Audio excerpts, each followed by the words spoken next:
For me right now, it's purpose. Our company is entirely purpose driven. Motivation only lasts until something goes wrong.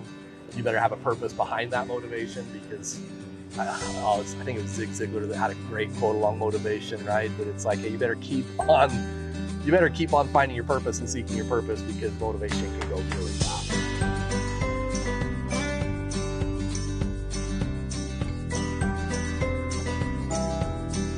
Hey guys, this is Give Us It Podcast. We're out here on the course. I haven't met him until today, but through a good friend of ours, and Stacy Graves. Thank you for that. Nice, thanks, Stacy. I just want your name and then your company, and just a brief explanation, because we're gonna dive into it after. But just what that is. Cool. So yeah, name's Todd Elkins, and we are building. Company name is Esslyo, and it's building backyard rental spaces. So first off, before we go through anything else, what does that name mean, signify? We wanted it to be weird. So we're big vision, like it's huge vision what we have planned. We're not a mom and pop, we're not starting off that way. Hired the best branding, did all that we could, because we think we have something really special. So when I called my buddy who was a website guy, I said, hey, this is the name I came up with. He's like, oh, that's crap, you can't have that. And then they tested it. Long story short, it's actually an acronym for experiencing shared spaces like your own. So wow. Esslyo. Experiencing shared spaces like your own. That's what it's all about, is we want people believing in kind of a new way of thinking of backyard spaces that are like their very own spaces. That's freaking awesome. And going through, normally I get to do the pre-calls before. My bad, I didn't. Sorry. It's all right. No, we're good. Sometimes that's better, right? It's a good way to get guys, he's a good golfer too. No, oh my gosh. Not today, I'm not. But with that said, I thought he almost said He almost did go right in. Growing up, I'm trying to remember exactly where, but the thing I remember specifically is you were in Alaska. Yeah. Tell us about that. Yeah. So I went up to Alaska. I had a sister and a brother-in-law who had been working up in Alaska. A guy from same area here in Bountiful that owns a couple of lodges up there. He has one kind of right in town of Ketchikan. He has another fishing lodge right outside of kind of you have to get to it by float plane or boat. Just a little lodge. He calls it a blue collar lodge, of about 32 to 36 guests, and a kitchen and a lodge, and each little cabin around it. So I spent a few summers up there. First off, kind of just doing the fish filleting, and became one of the fastest fish fillet guys in Alaska. And then kind of turned into kind of the dock hand, the dock manager, and then eventually kind of the manager there. It's called the Ketchikan. It's called the Silver King Lodge. That's awesome. Great place to go and fish and learn a ton about silver salmons and halibuts and all this stuff. It's fun. Cool experience. So, but you were married before this, obviously. No, I was single. Really? And then I left there, took the cash, rented a car in New York City without a hotel room. Just jumped in a car and drove around for about almost 2 months, a little over a month and a half, sleeping in the car, Washington Monuments, New York City, different places, Philadelphia, Boston, even went up to Canada for a little bit, drove around for a month and a half. It was cool experience, yeah. Blew all the money I raised and saved in Alaska, but then later started dating again. So, yeah, like, what was it like? I mean, I know that part of some of your growth and what you wanted to do, becoming, because I think you owned a window washing company. Yeah, right? so there I started that. And that came out of Alaska. Yeah, so a guy up there came up, was one of the guests there, owned a high-rise window cleaning company in Salt Lake, as high as they go anyway, right? We're not super tall, but he's like, oh, you got to come and do it. So I came home, rappelled a few of the tallest buildings in Salt Lake, the One Utah Center, the Wells Fargo building. And through that, started realizing that he didn't do much residential cleaning. They were just commercial. Kind of having a good reputation, knowing a lot of people, I decided, hey, I wonder if I could do something residentially. So I reached out to him and asked him if he'd have a problem. So I started a residential window cleaning company. We became one of the largest, I believe we were the largest residential window cleaning in Utah for probably 10, 12 years. We did that for a long time. So, and that kind of birthed into some other things, construction, cleaning, and different service companies that we did for almost 19 years. So tell someone today what it's like, coming from Canada, well, not Canada, sorry, Alaska, fishing, to starting your own company. What does that development look like within you? I mean, that's a great question, only because I think back to when I came home and decided not to go to college, telling my mom that I was going to start my own business, and that business was going to pay for college, and I didn't want to go to college with any debt, and they couldn't do college for me. They couldn't pay for it. So I knew it was kind of on my own. And So I kind of used the excuse of, oh, I'm going to be a good guy and never have debt like that, thinking that would still convince my mom it'd be okay. And she still would. She even had a guy meet with me, the bishop in that area, met me and sat me down saying, no, you got to go to college. And looking back, she was right. I should have done it. Having said that, the ins and out of starting my own bootstrapped company, it went really, really well. But I definitely had to learn from a lot of school of hard knocks, right? Didn't do the accounting right, or didn't do this right, or didn't do the H&R right, and didn't hire correctly. And so because of that, it probably took me a lot longer to learn from my mistakes because I had to do them the hard way. But, it also kept me very entrepreneurial minded and wanting to, I wanted to create that company under the same thing I'm trying to do now. And that is that, we care about higher quality, doing things right, high reputation. And one of the things I learned through that is because of desperation. It's really easy when you're in a business that sometimes you make poor decisions when you get desperate. And that's when we started cutting corners. And as soon as I started cutting corners and not hiring the best guys and not doing things with the same standard that I started with, pricing had to go down. Pricing goes down, your reputation goes down, all those things. So margin drops, everything else. Everything. Cash flow hurts. So we definitely, and then the economy, we kind of suffered the school hard knocks again, that every year, very seasonal business, but we were putting away money. We finally, so every year we put away money for the winter months, or at least the best we could. The year that I decided to do the very most, this is how fate kind of tends to work, right? The year that I decided to put the most money away, very, very, very strategically put money into a savings account, I was kind of being counseled and advised by multiple people like, hey, you're crazy just to put it in savings. You should be investing it in something that could be growing throughout the year. And then as long as it's liquidable. Well, I decided to go super high risk in 2008, and I was putting a ton of money into the stock market, started doing day trading, thinking I was making a fortune. Right when the biggest, what I would say 30-day, if I remember right, the biggest drop in the stock market history was during the 30 days right after I decided to put all of it in, day trading scarily, in reckless ways. Literally was in Washington when my wife called saying, hey, you pulled everything out of Fannie Mae and Freddie Mac, right? Like, we don't have anything in there, right? I'm like, oh crap, why? And it went to basically zero that weekend. So we lost almost everything we put in. It went down to like $6,000 was all it was left. So we were crushed.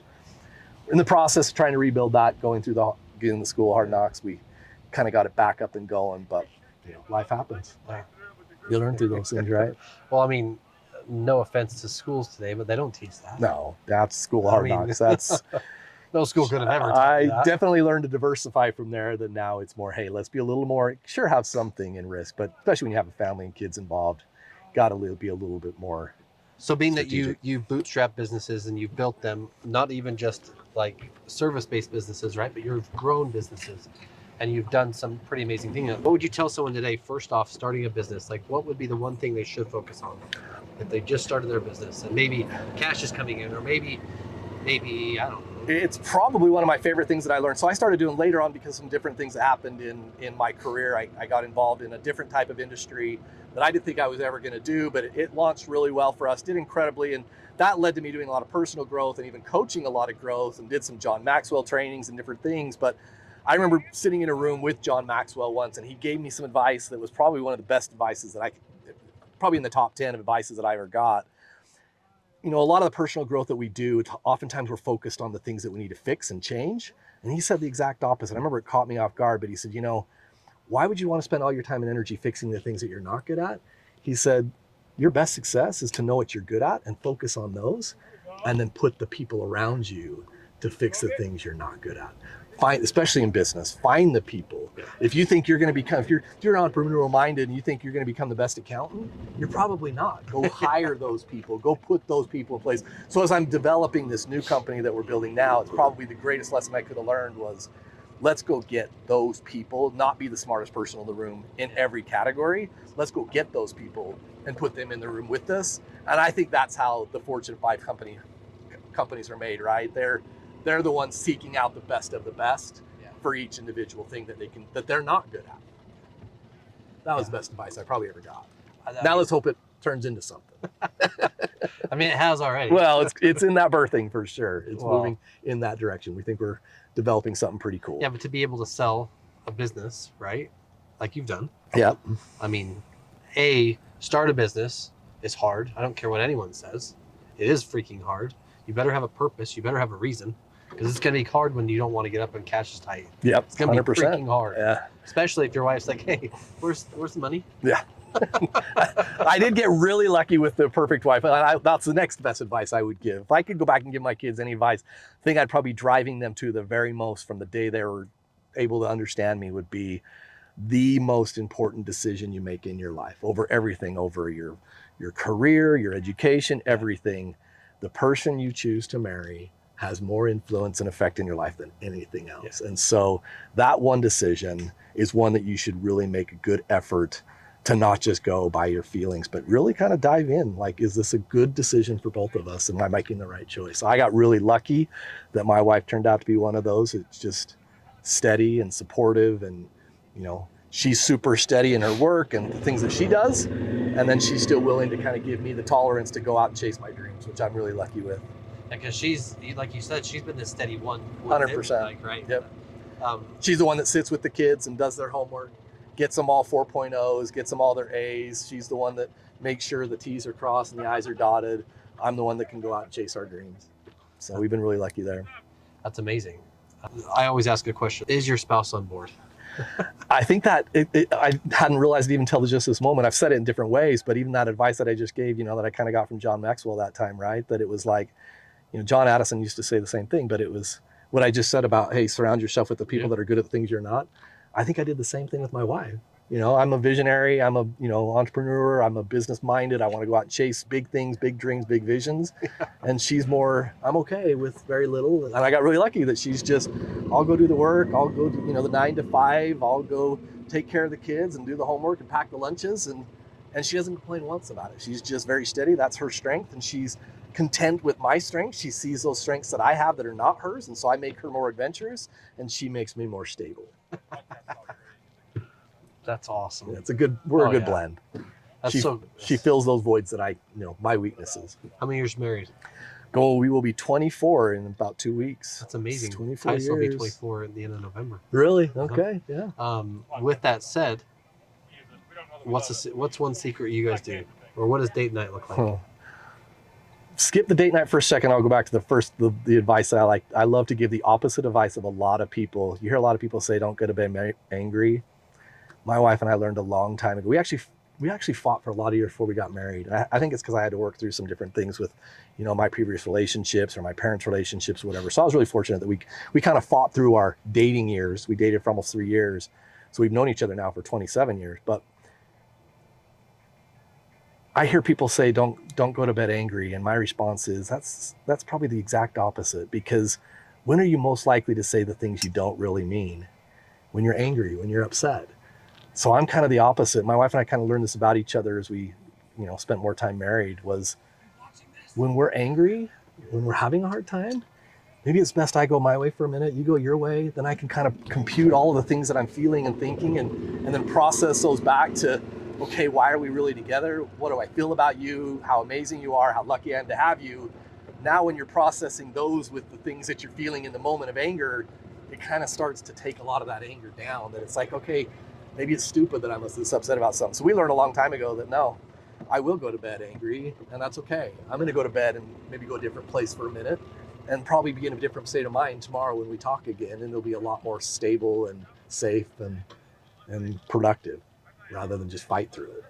That's good, right? It works out great. A lot of people get angry, and then, like you said, words come out or things come out, and you can't think sometimes when you're in such an angry or upset mood or whatever. In 24 years, neither one of us has ever threatened divorce, and we've never called each other a name, not one time. That's amazing. 24 years. I've never called her a name. She's never called me a name. And I think that comes from when we get to that place, we're not necessarily right next to each other again. We and that's gonna be hard, right? Sometimes you just want to get your emotions out and you want to get it, I've got to be right. I've got to figure this out. You've got to hear what I got to say.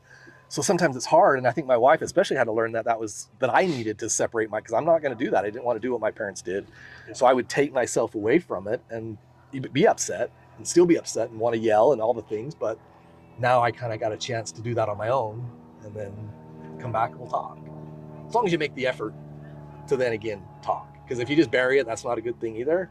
But, we learned over time that just because we walked away from each other, we can't make an effort to, hey, we still got to talk through what happened a little bit. And I say this I say this with compassion. If Stacy Graves says you're an amazing guy, Well, that's awesome. I mean, that woman is amazing, by the way. She is. And she knows how I feel about her and everything that we've done to help each other grow as business owners and leaders, and then that way. But what you just said about your family and your wife, like that also is a testament to that. That's awesome. Well, we're very fortunate. And my wife and I treat each other well. We care about each other. We know we're each other's best friend. And that's just never been a question. And not to say we're not, we don't have moments, but we always know that's the next advice I'll give. I remember telling my wife when we got married, and some people might not like this advice either. I said, for me, there's no way out. If I decide to marry you, I'm giving you permission. You can have affairs. You can cheat on me. The only one leaving this marriage is you. I'm not leaving. I'm not going anywhere, no matter what that takes. And even if you leave me, the house is yours, the car's yours, you're taking care of the kids, they're all yours. And I know, again, this is not advice for everybody, but for us, it works that the response is, and I guess what that leads to is once I decided to say I do, it's not, well, if you do this or you do this, for me it was, and I'm lucky she's a good person. I didn't have to worry about her abusing me or going out and having affairs. She's not that type of person. So for me, it was easy to make that commitment and promise, but I know even if we're not getting along, I'm not going anywhere. I'm not putting it on the table that, oh, there might be something better out there. That's just not the case. So all the jealousies just kind of seemed to vanish when we made that commitment to each other. But even let's tie that back to business, right? Let's just say it this way. Very much the same. Yes. Well, I see where you're going with that. Because it's true. Like you see the people like, oh, the water's a little wet. It's a little cold. I'm not sure. And you're like, I'm jumping. I'm all in. 100%. So someone's starting a business, all in? Oh, and we're all in now. I'm lucky I have a wife right now that I do, because with what we're trying to build now, unlike anything we've ever done before, there is no toes in, see how things go. And then if we don't like it or something doesn't go well, we'll pull out, which is the case for like the business I started before. It would have been easy to pull out and start something else, whatever. What we're building now is we're all in. This is an all in. And it's because we have a passion for what we're doing. And I would say that's, a driving force to any business you start. You better make sure that you have a passion for it, not just be doing it because you want to make some money. It's interesting when you talk to people, because like you hear people talk about their relationships or their family or business, or even like employees today, and they're like, you're committed to a different level. And I'm like, but if you don't commit at a certain level anyway, you limit it or put the ceiling on yourself, right? What do they call that? Sometimes you got to burn the bridges, right? Yeah. If you have a bridge out, guess what you're going to use? As soon as you start thinking, I think that applies to marriage or business, but if you think, oh, this is just something I'm going to try. I used to coach this in network marketing a little bit too, that it's like, hey, if you just think I'll try it a little bit here and there and we'll see how things go. Guess what? It's not, you're going to use your bridge. You're going to come back to your safety net every single time. Yeah. To some degree, you got to kind of say, I'm all in on this. I've had a lot of people, some of our investors even come along saying, hey, I would have given up on this a long time ago. Because what we're building is hard. I've never had to raise $3.5–4 million. That's a big start for a company, right? So this is a new venture for us, and you're fighting city councils and planning commissions and painting a whole new. I mean, my favorite stories are the Jeff Bezos stories of, when you're building something on the World Wide Web, right? When they used to call it the World Wide Web, and people didn't even know what you were talking about. And you're trying to tell people, hey, let's invest in a book company on this World Wide Web. I can only imagine the looks that he got from investor pools, right? And venture capitalists or whatever. Talked to 82 people, and he got 20 of them to invest $50,000, right? Those people were all in, and he was all in, and he better be all in if he's going to do that. So, we went all in. As of this year, we are completely all in. There's no bridge. So you burned them both. They're all gone. They're all gone. Our house is on the line. Our kids are on the line. Like, we're adopting them to China. That's what we had to sign on. I hope they watch this. And it's just funny because like the employees will also say the same thing. Well, man, you just got a lot more at stake here. And I'm like, but you realize all of us have the same thing at stake. And you know what that is? It's time. Yeah. None of us can buy it back. No. It's a precious commodity. You have a few precious commodities. Time, money, and your energy are also a precious commodity. How much energy you put to something. You only have so much energy. It's like a resource. So you better make sure that you're passionate about what you believe in, because that energy that you invest into it is just like money. It's got to be well spent when you're doing it. Motivation or purpose? For me right now, it's purpose. Our company is entirely purpose driven. Motivation only lasts until something goes wrong. You better have a purpose behind that motivation, because I think it was Zig Ziglar that had a great quote along motivation, right? That it's like, hey, you better keep on finding your purpose and seeking your purpose, because motivation can go really fast. Yeah. You can be motivated. I can get you excited for a minute. Purpose is what gets you through the hard times for sure. What started this new venture? Like, what was it that you saw missing? What was it, this thing that made you want to do this? Like, I know it started kind of in the backyard, but let's talk through, like, it's probably more than that, in that, it kind of been something trickling in my head for some time. And it goes back to what I was doing before is, one of the things that hurt me the most when we had to walk away from what we had built in a network marketing company. We were doing he just went in to get something to eat really quick. I would like to go grab something for me too. So Okay, so we're at 10. We'll go right there. We'll go there. So, I think everything happens for a reason, right? Even though I've gone through kind of a faith challenge when it comes to deity or God or universe or whatever it might be, for me, there's still kind of an underlying, there seems to be things that are just not coincidences.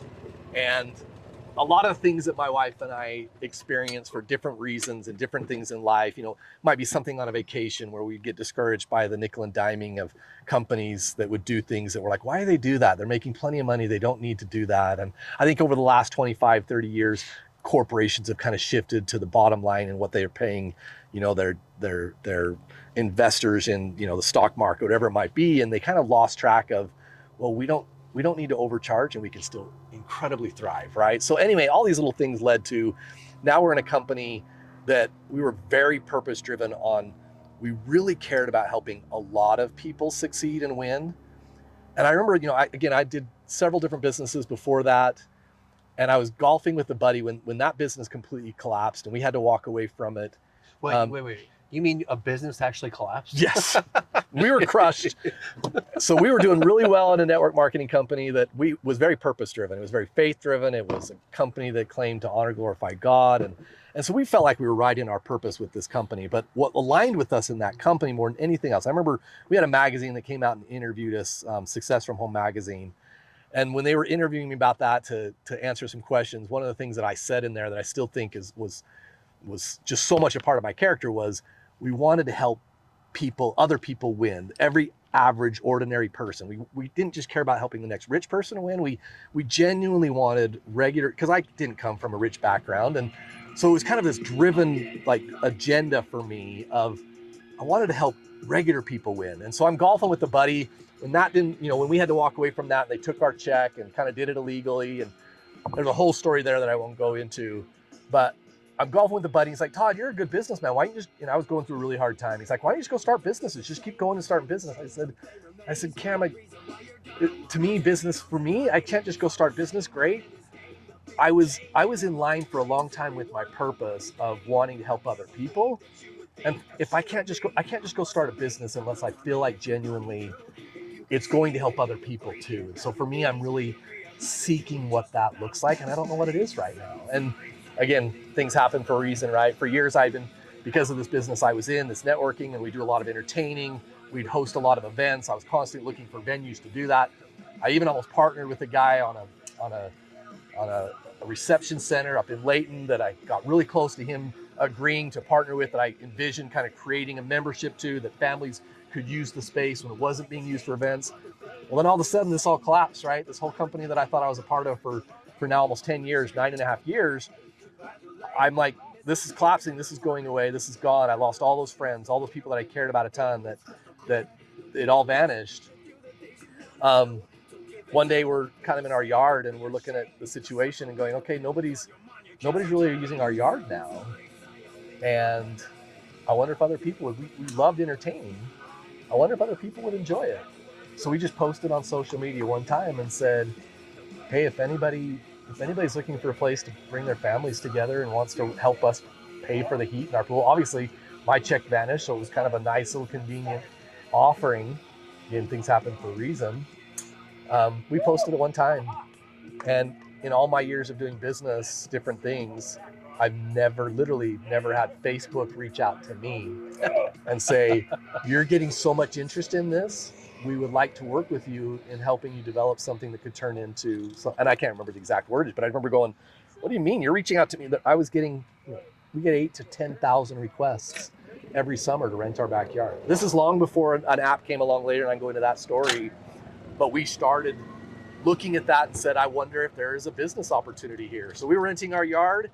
I had some friends that owned a website development company. I reached out to them and we put together a whole platform. We're ready to literally, within a week of launching, ready to push the plug to turn it on to people could host their backyards like an Airbnb, right? And again, I'm very purpose driven and family driven and care about, I've always been the guy that loved to bring my family together and entertaining and friends and different groups, but I'm ready to push that button and call, and we invested, quite a bit of money in developing this website. And I had a dear friend reach out to me one day, and I met with her and her dad and talked to them about building a backyard and going into debt, couple $100,000. And she called me up one day and she says, Todd, I'm a single mom, and I really could use the income. This would be great, but are you sure this will pay for itself if I decide to do this?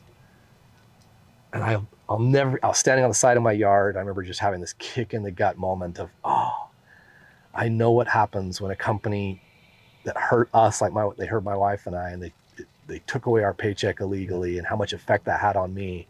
Yeah. There's no way I can do this to hundreds of thousands of families across the country. I can't, even though I know we could build this website, we could launch it, tons of families would enjoy it and it would go well. But I also know that Bountiful City can call me tomorrow. And I knew that all along, that one phone call from them could shut my yard down. And even though I'm making $25,000, $30,000 a month renting my yard, holy cow, I could have her do that. But if she goes into debt and they take that away, I can't live with myself if I'm doing that to families across the country. So I'll never forget calling my buddies, and I had one of them, big business builder. He could do incredible things with this. I was like, Brandon, I'm pulling the plug. He's like, Todd, no, don't do this. This thing's going to be huge. It's going to be great. I was like, I can't do it. I can't launch this if I know it's going to hurt families and people that need this income. So they're going to go into debt and they're going to get taken away and they're going to lose homes and families are going to be broken. I was like, can't do it. So it was a hard moment, but almost at the same time I had that moment, I had this overwhelming, almost a download of, here's how you can do it better. Like I saw it as if it was already 200 properties. Boom, here's how you can do it better.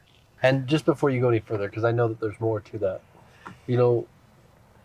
there's things about being a business owner, a CEO, I don't care what title you have, but when you own a company, you own everything. It doesn't matter. Your wife has to agree because your house is usually on the line. Everything's on the line, right? And all the employees are like, but you don't understand. Like if I can't get paid because I don't do this one sales job, then I can't pay my bills. And I said, well, here's the thing. If we don't do this right, I can't pay any of you. And you don't know what that's like you said. Back to what you said, right? If our job is to make sure our employees are paid, have money, regardless if we have money. You're the last one paid, Always. Right? When you're the business owner, you're the last one paid. And oftentimes you're the one not paid. And Now that's not to say that there isn't a lot of reward also that can and does come from being an entrepreneur or a business owner. There's nothing that gives you more purpose. It's almost like raising your kids, right? Like when I had kids, it's like it birthed a passion and a purpose in my life of, well, now I've got something bigger than me that I'm building. For me, a business oftentimes can have a lot of similarities to that very same thing, that it's like, well, I'm building something that I believe. If you're doing something that you're purpose driven, I think again, that's why we go back to the purpose driven, is if you're really building something that you think is good for society and community as a whole. And that's why I'd have a hard time. I think we live in a world right now that's definitely rewarding some pretty shitty people. There's just no doubt that you see it all around us, right? That there's some crappy people. There's very egotistical and very self-centered, and even corporations that are being rewarded for doing ugly things. It's just not me, and I'll never do that. I also think there are a lot of people, a lot of companies that are thriving and can do really well because they're doing something good. They're building something that serves a lot of people, and that's what we hope to do. And it's amazing when you talk about it that way. Like we talked about earlier when we started, you didn't know what gift it was until last night or yesterday, right? Or realistically, maybe Stacy connected us a week ago or something, right? And I just messaged, hey, we have this opening and you want to come? And he's like, You know, I can do that actually. and I will say that about networking when it comes to business, right? You asked a little bit earlier, but some good advice for business. I would say one of the things two things you need to never stop doing when you start a business or when you're running a business. Never stop growing and never stop networking. Always be trying to build the people around you, seeking new people around you. And that's something I've always done, even when I was going through my really hard time, because that can serve you well, not only in business, but even in your personal life, like meeting people like Stacy, like meeting people like you, that those people can have more of an impact than just even in your business. They can have an impact on you personally. Yeah. And that can affect, then again, your business. Yeah. So, because it will, and I talk to people more about it in depth, but it'll impact generations. Oh. Especially if you as a business owner are impacted, you're going to impact the team, they're going to impact their family, you're going to impact your children, they're going to impact their friends, and so on and so forth, right? So we're talking about generational change here. We're not just talking about, I start a business, I just want to make money. There's people out there that do that. 100%. And there's some pretty successful people that just do that. And don't be afraid that when you're doing a business and you're networking and you're making friends, and you're making relationships, that you're probably also not everybody's gonna like you. You're gonna make, and you're also you're gonna make mistakes. I'm not gonna deny that through that process of the company collapsing and doing different things, that sure my ego might have gotten in the way a few times, and that may have really affected some relationships that I have regrets with. Right, that sometimes I wish I still had some of those relationships, but my ego did get in the way, and so it's taken me some years to kind of get to this place that I somewhat kind of forgive myself for some of those mistakes. They hurt, and I lost some relationships because of it, but you kind of have to let yourself forgive yourself sometimes too, that you are going to, when you're a business owner, you're going to make mistakes. You're not going to come out unscathed. You're not going to come out not disappointing or hurting some people along the way. So I don't want to paint a picture that, oh, I'm holier than thou, or that I didn't hurt anybody. I have certainly made some mistakes that I know have hurt some people, and I hope to grow and learn from those too. And even with that, like, if we think about that aspect of what you just said, that indecision or a decision, which one's better? Better make a decision, be willing to be wrong sometimes. Yeah. You got to be willing to fall. Yes. You got to be willing to fall. Because if you sit in that indecision and you try and make everyone happy within the business or your clients, everything all the time, what happens? You sit stagnant. Yeah. You sit doing nothing. And I've been in that space. When I was going through my collapse, I'll actually drive you by. When we get back, remind me when we come back here. So in my, just kind of full disclosure of, going through hard times, I was crushed when all that happened. I was going through a really hard time. And, then COVID kind of starts coming on, or kind of loneliness. That's why I'm in golf, by the way. My golf became my therapy, because the only thing you could do, you could leave the house and get out, and you could still go golfing. So I started golfing with my sons. Remind me, going back to what you said of indecision, look, I made some decisions that caused me to have a collapse, and everything crashed, and we lost all of our income, and, we're in a really bad place. And during that time, I even posted one time, just kind of hey, I've got to get out of the house and I've got to do stuff. I said, anybody needs me I got to get my kids, my two boys are old enough, they need to start getting some work done. I said, anybody needs trash picked up, just let me know. We'll just come pick up your trash. So we started driving around, just picking up people's trash in the back of our truck. And I promise you, I was sure, $20 here or there helped, but it was mostly just because I needed the therapy of getting out.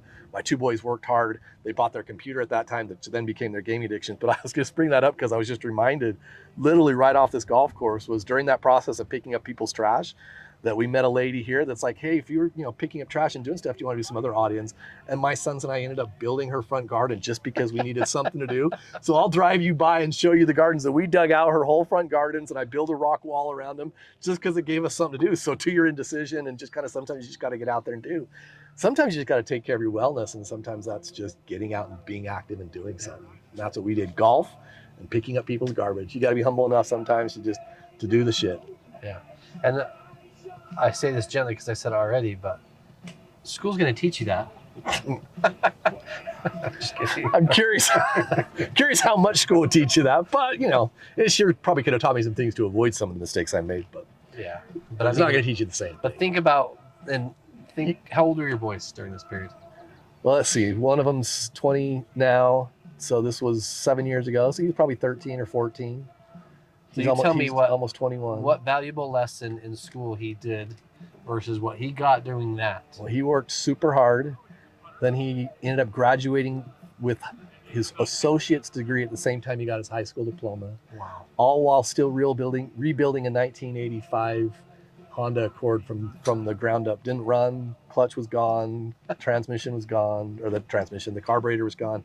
All the parts are on our kitchen table. He did this at 15 years old. Wow. He and I were outside painting that car in our garage. We completely sealed off all the sides of our garage with plastic and bought a little sprayer thing that he could spray this, I don't know what they call it, deck seal or something. I can't remember what they called it, but we painted that little Honda Accord. He bought it for $500 and he sold it for almost $6,000 when he went on his mission. So That's so crazy cool. kid. But he did. He learned through that process. My other son too.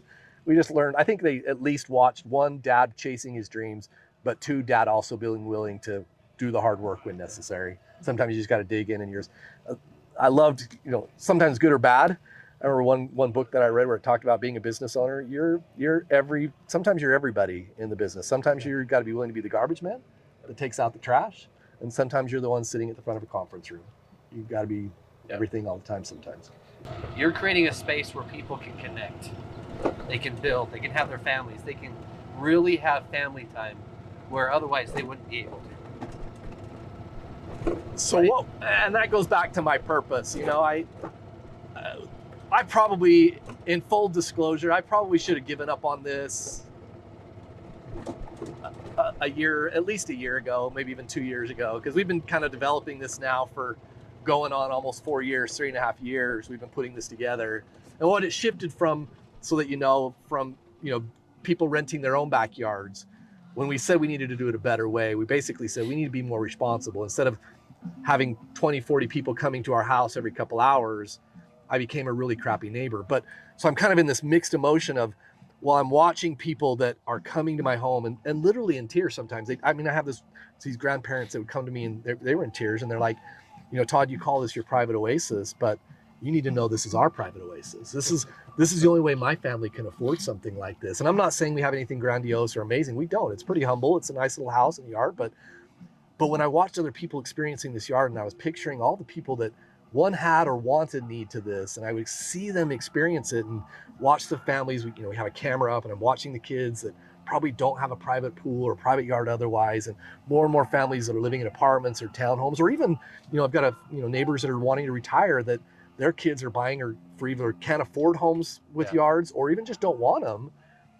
Now, we're sacrificing.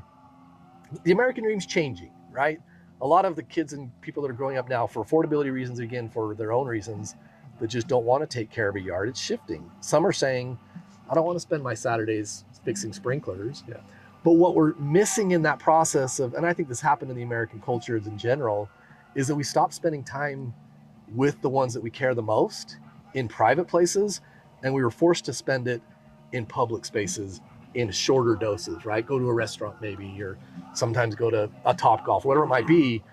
We're forced to do it. Anyway, I'm telling the long story now, but my purpose became, and it still is, I have investors that wanted to fund the entire thing. I had one investor that was ready to fund the entire construction of our first property, but we had some disagreements on what we wanted to charge and different things that we could do to make money. And I've even turned away investors saying it because they would say, hey, I think you could triple your pricing.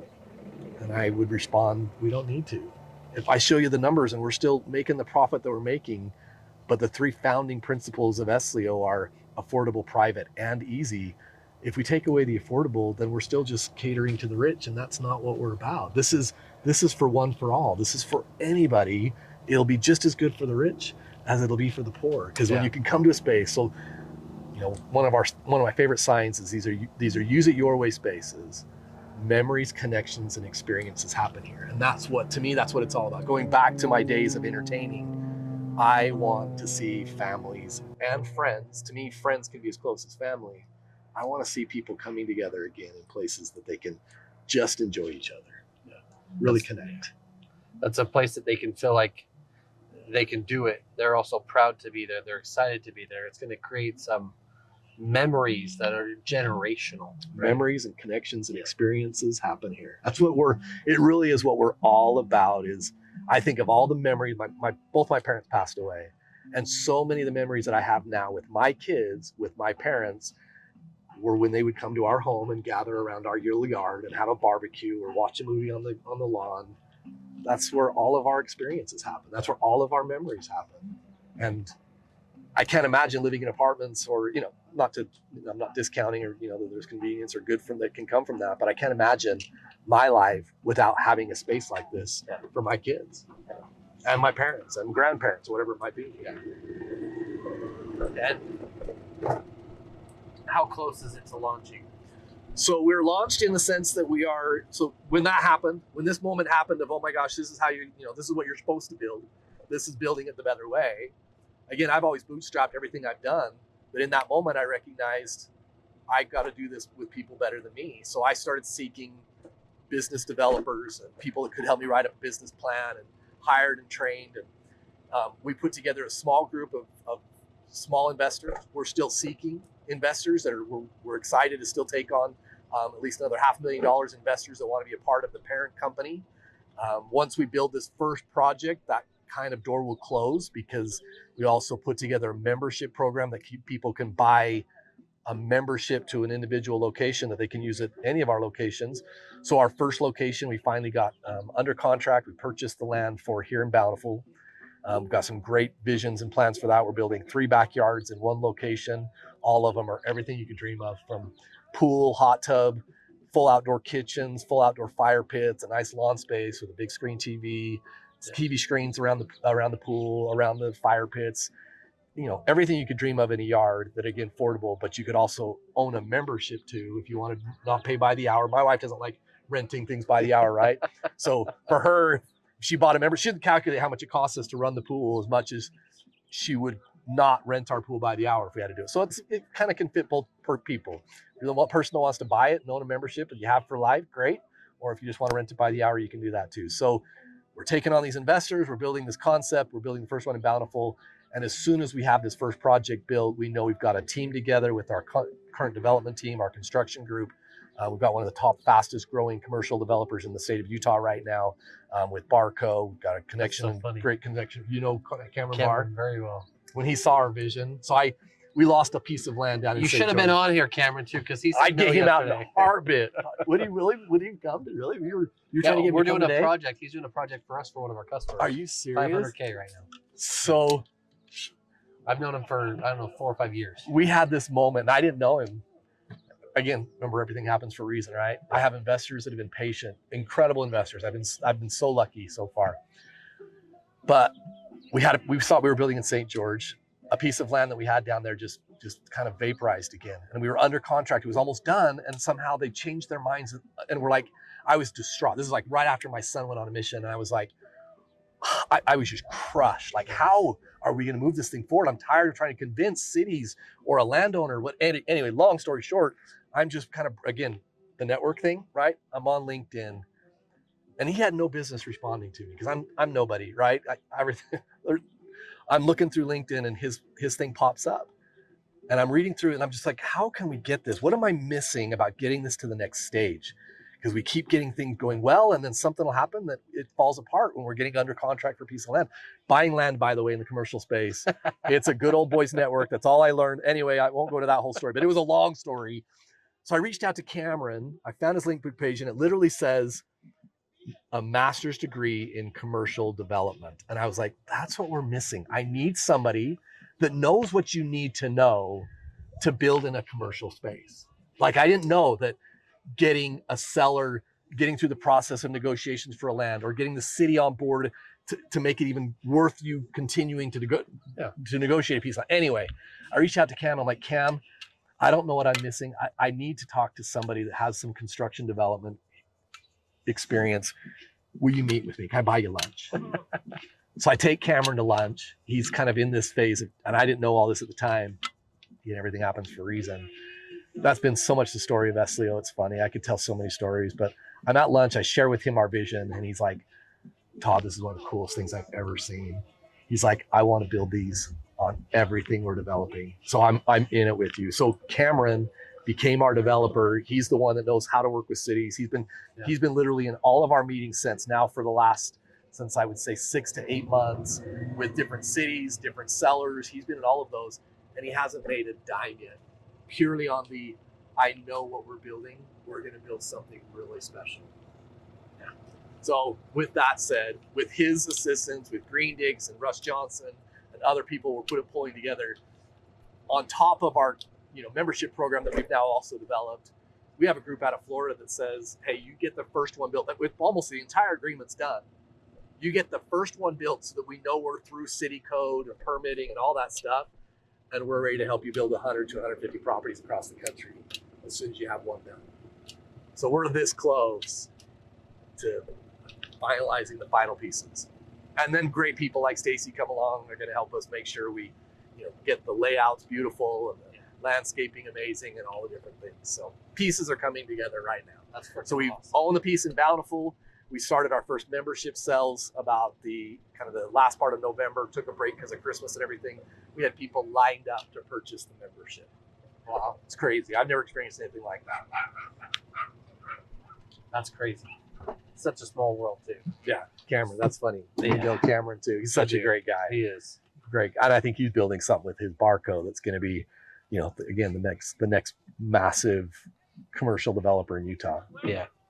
You can just see it. Yeah. But you know when you meet good people, right? Like Oh, yeah. Stacy, Yeah. you know when you meet somebody special. What else can we highlight for you about it? Like, what can we showcase for you? Kind of the two things. One, if anybody's looking for a place to invest in something that's got some degree of, hey, this is land backed. So the safest places to invest are in land, right? Like anything to do with land is a great investment, right? But now when you can couple that with some degree of, well, there's a new concept. I can't think of the last time somebody could present to you an opportunity to invest in something that was a new concept in land. Like what? There's nothing like that, right? Like maybe you could consider something like a Top Golf or something. So we're a new concept with some security of, and you're investing in land. So even worst case scenario, we sell our piece of land in Bountiful, we're somewhat backed by that. But then two, even if you're not an investor, you might want to consider our membership, because our membership program is pre-launch pricing right now. We know we'll never sell it again for this. And I hate to sound salesy or pitchy, but okay. I do genuinely feel like the people that we're really trying to effort to find right now to help us with the first memberships are the ones that I want to have the best experience, because they're the ones going to be kind of the focus in our family for years to come of, this is how it all began. And they're going to be proponents. They're going to be like your salespeople. 100%. You're not even paying, but they're going to be like word of mouth growth there. Like 100%. They're the people that were saying, all right, you're the ones that are taking a chance on us buying the membership before we, and by the way, all you're putting on it right now is a deposit. You're not even purchasing it. You're just putting your deposit, say, this is the price I'll agree to pay once you fully build or once you're built. So you're getting pre-launch. And as soon as we have 100 properties, imagine, here's how I'll end that. I can't imagine when I'm trying to travel with my family, you know how expensive it is, and you're traveling with your family, you're at a hotel and you're stuck there, and okay, we got to go to the pool and it's crowded, or they close at 10, or all the different things.